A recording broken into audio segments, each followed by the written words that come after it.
Mtazamaji, asante kwa kuendelea kuichagua TVE. Bado tuko nawe katika TV Habari, na sasa tuungane naye Nizia Masinde kwa habari za biashara. Kifuatacho ndani ya TVE Habari. Katika biashara, FCC kutumia maadhimisho ya siku ya haki ya mlaji kutoa elimu kwa mlaji.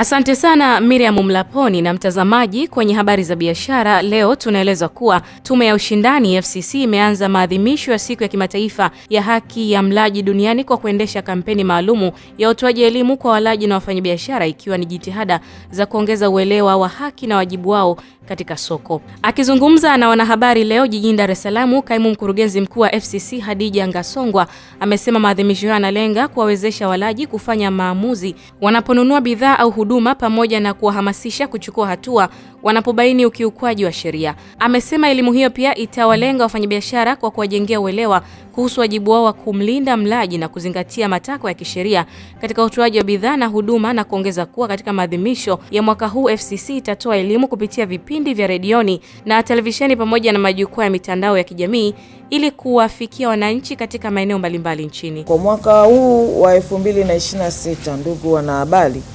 maadhimisho haya yanaongozwa na kauli mbiu semayo kwa Kiingereza Safe Product Confidence Consumer, kwa maana ya kwamba bidhaa salama inayoleta imani kwa mlaji.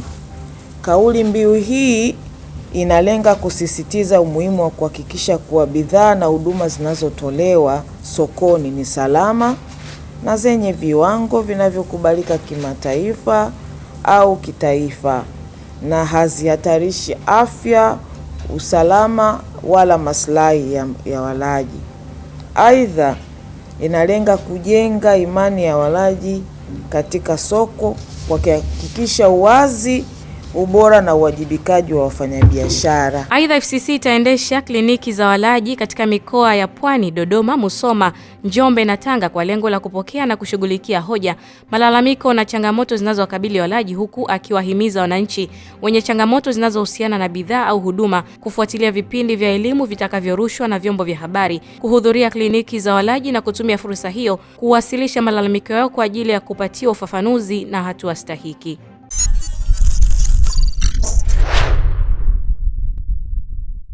Wadau wa sekta ya bima nchini wamehimizwa kuongeza jitihada za utoaji elimu kwa umma na kuhakikisha madai ya wateja yanalipwa kwa wakati ili kuimarisha imani ya wananchi na kuchochea ukuaji wa uchumi. Rai hiyo imetolewa na Alex Roki, mkurugenzi wa utekelezaji na huduma za uthaminishaji kutoka Mamlaka ya Usimamizi wa Bima Tanzania TIRA, wakati wa uzinduzi wa kampeni ya Simba wa Bima. Amesema sekta ya bima ina nafasi muhimu katika kulinda mitaji, biashara na uwekezaji, hivyo uwazi na ufanisi katika ulipaji wa madai ni kichocheo cha kuimarisha mazingira ya biashara na kuvutia wawekezaji. Toe wito kwa sekta nzima kuzingatia mambo matatu.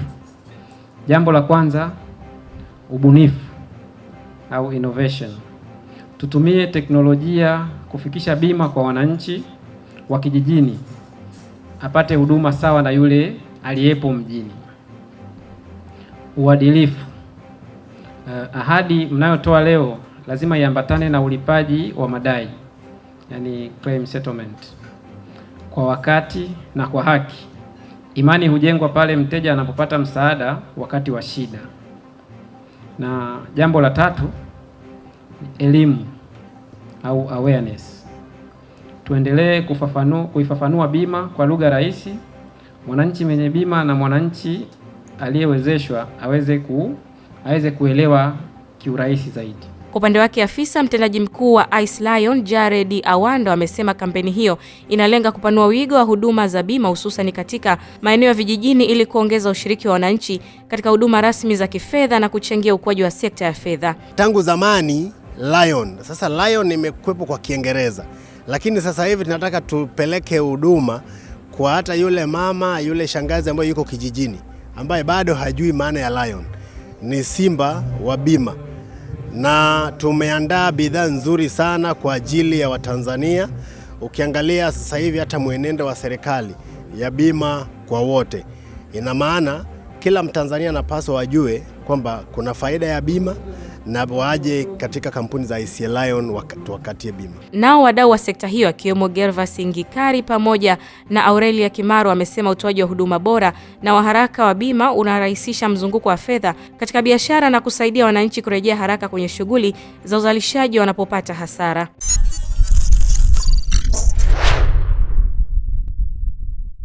Na Watanzania wameshauriwa kuendelea kutumia njia za kidijitali katika malipo, ikiwa ni njia ambazo kwa sasa zinarahisisha na kulinda fedha tofauti na malipo ya taslimu ambayo dunia inaachana nayo.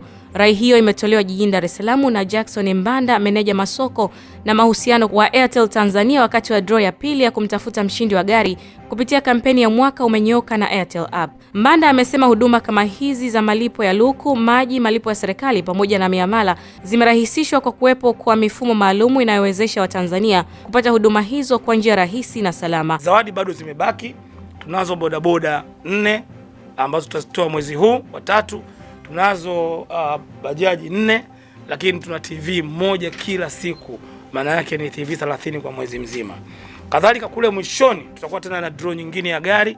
Kwa hiyo wewe mteja ambaye unatumia Airtel app, unalipa, unanunua salio, unalipa luku, chochote kile fanya kupitia Airtel app ili ujiongezee nafasi ya wewe kuwa mshindi.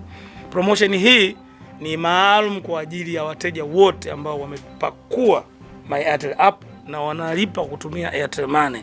Hii ndio promotion ambayo inaenda kuwafaidisha. Nao baadhi ya washindi kutoka draw hiyo wamesema mifumo rahisi na uharaka katika malipo kupitia Airtel imekuwa ikiwapa hamasa ya kuendelea kutumia njia hizo, huku wakiahidi kutumia zawadi walizopata katika kujikwamua kiuchumi. Katika draw hiyo, mkazi wa Arusha ambaye ni daktari ameibuka mshindi wa gari aina ya Mazda CX-5.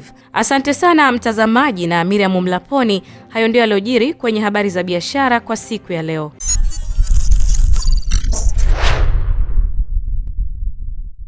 Nikushukuru sana Nizia Masinde kwa habari za biashara. Mtazamaji, ni TV Habari na mimi ni Miriam Mlaponi, na ndio tunafikia mwisho wa habari za nyumbani. Tupate mapumziko mafupi kisha tuzitazame habari za kimataifa. Mimi ni Miriam Mlaponi, asante na endelea kuwa nasi. Kifuatacho ndani ya TVE Habari. Na katika habari za kimataifa, Rais Trump aahidi kujibu mapigo shambulio la ubalozi wa Marekani jijini Riyadh.